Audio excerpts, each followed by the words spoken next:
Hello learners of all ages, my name is Mr. Montgomery. I teach 4th and 5th grade math, and today we're going to be learning about word problems involving fraction division. Now the tough part about this problem and these problems that you're going to be having today is deciding whether it's going to be a whole number divided by a fraction or a fraction divided by a whole number. It really depends on what they're asking for, but let's take a look at an example of each.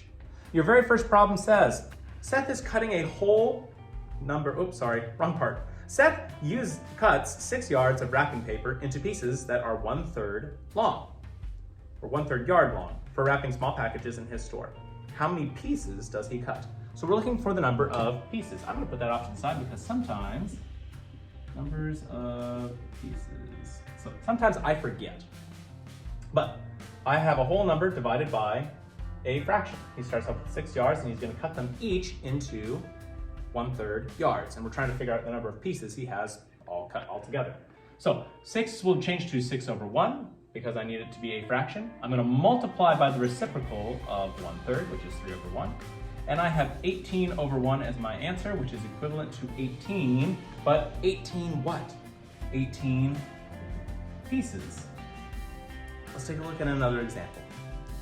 Tristan cuts 1/3 yard of poster board into 6 pieces to make a note card. How long is each smaller piece of the poster board? So we're looking for length, and they're gonna be measuring in yards. So we're trying to figure yards on this last one. So again, I have a fraction divided by a whole number.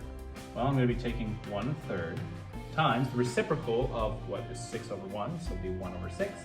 And I'm going to be taking 1 times 1 is 1, and 3 times 6 is 18. So it would be 1/18 yards, or 1/18 of a yard. Now, not every problem is going to be so clear cut, where it's just going to be just division. There are going to be some problems where you're going to have to use addition, some problems that you're going to have to use multiplication, and some problems that you're going to be having to use multiple different forms of functions, such as addition, subtraction, multiplication, or division, in order to get your answer. Let's take a look at one of these examples. Brianna makes salad dressing by mixing 1/2 cup of oil and 1/4 cup of vinegar. She used all the salad dressing as she puts equal amounts of 6 salads. How much salad dressing does Brianna put on each salad? So, first things first is they let us know how she made the salad dressing.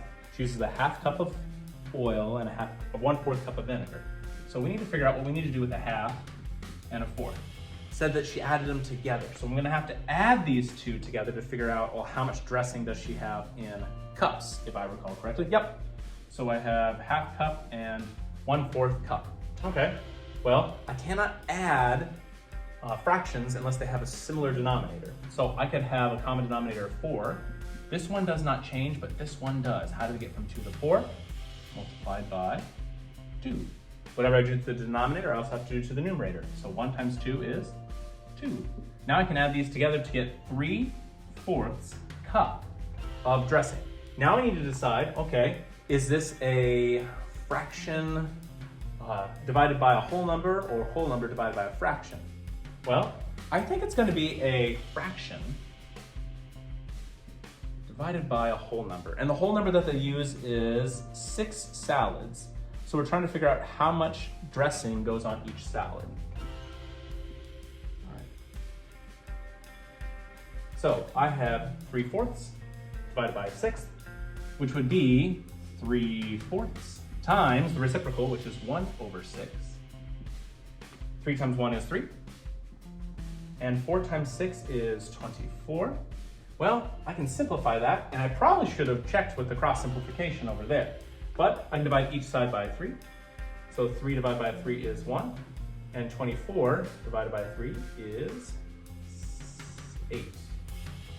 And so 1/8 cups of dressing goes on each salad.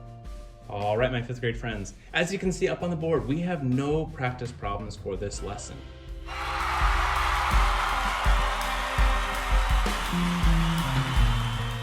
That being said, make sure that you are ready to come to class tomorrow with all the knowledge that you have.